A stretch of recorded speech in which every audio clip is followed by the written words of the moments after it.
రాజు ఏమిటి మూటలు వేసుకొచ్చావు? బియ్యం మూటలా? కాదు కృష్ణాడన్న, వ్యవసాయ శాఖ ద్వారా ఎన్పిఎం షాపు మంజూరైంది కదా. కొంతమంది రైతులు ఈ ప్రకృతి వ్యవసాయం చేస్తున్నారు కదా, వాళ్లకు నేను 20 కేజీలు 50 కేజీలు ఘనజీవంతో తయారు చేసి ఇస్తూ ఉన్నాను. ఇప్పుడు అలా కాకుండా వ్యవసాయ శాఖ ఊరంతటిని ఈ పద్ధతిలోకి మార్చింది. వారందరికీ కావాల్సినంత ఘనజీవామృతాన్ని ముందుగానే తయారు చేసుకొని పెట్టుకోమని చెప్పింది.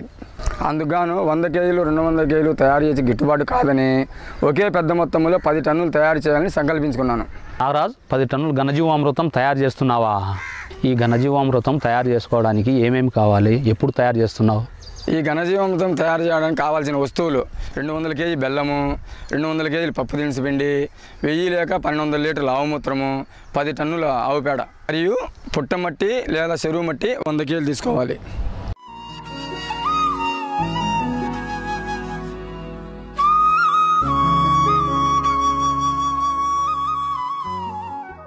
నాగరాజ్, ఎప్పుడు తయారు చేసేది మొదలు పెడతావు?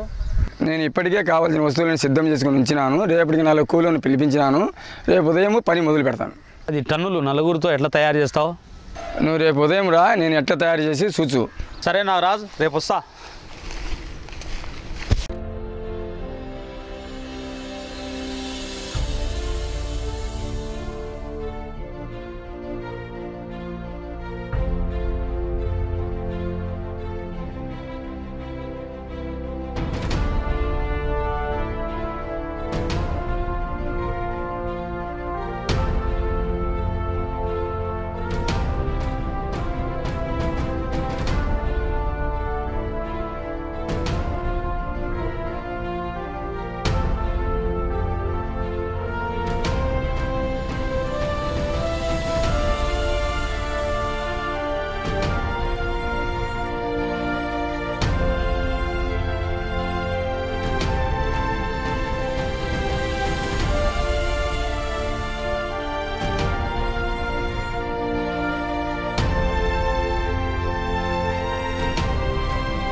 ఇప్పుడే పని మొదలు పెట్టినాము.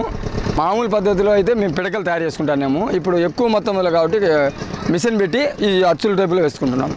ఆ ఆవు పేడ, మట్టి, బెల్లము నీళ్ళు, ఉలవ పిండి, ఆవు మూత్రము అన్నీ మొత్తం కంకర మిషన్ సాయంతో మిషన్లో వేసి కలుపుకొని తెచ్చి ఈ మాది ఇటుక టైపు వేసుకుంటున్నాం.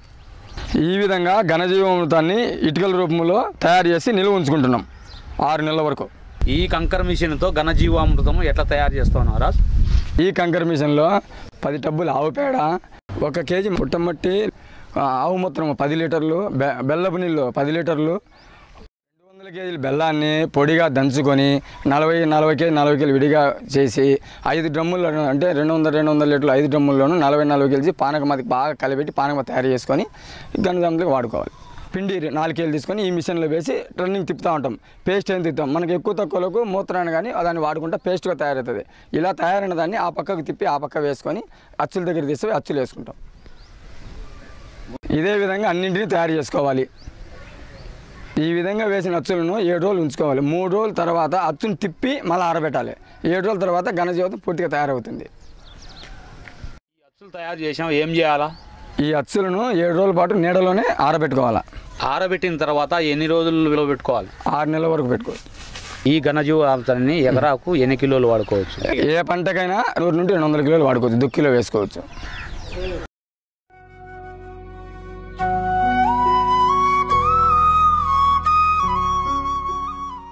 మొట్టమొదటిసారి ఈ ఘనజీవామృతాన్ని ఎక్కువ మోతాదు తయారు చేసి రైతులకు తక్కువ ధరలు అందుబాటులో ఉండాలని తయారు చేసినాం. ఇదంతా మన గ్రామంలో వ్యవసాయ శాఖ ఎన్పిఎం షాప్ ఇచ్చి రైతులకు తక్కువ పెట్టుబడితో ఎక్కువ ఆదాయం వచ్చేటట్టు ఈ పద్ధతిని ప్రవేశపెట్టింది. ఈ ఘనజీవామృతం గురించి మంచి విషయాలు తెలియజేసినందుకు ధన్యవాదాలు.